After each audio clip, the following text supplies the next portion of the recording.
най-опасният предупредителен знак за инсулт. Това не е болка в гърдите, нито сърцебиене, нито дори високо кръвно налягане.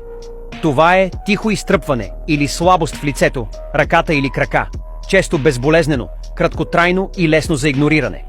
Ето 9 предупредителни знака за инсулт, които никога не трябва да се пренебрегвате. Номер 1. Увисване на лицето. Едната страна на лицето ви може внезапно да увисне или да загуби движение. Номер 2. Слабост на ръката.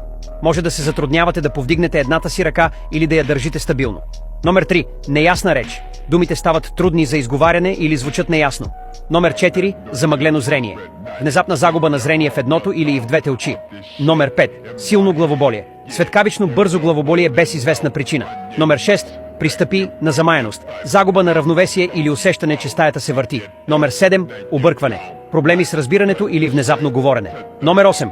Изтръпване. Усещане за изтръпване или мравучкане от едната страна на тялото. Номер 9.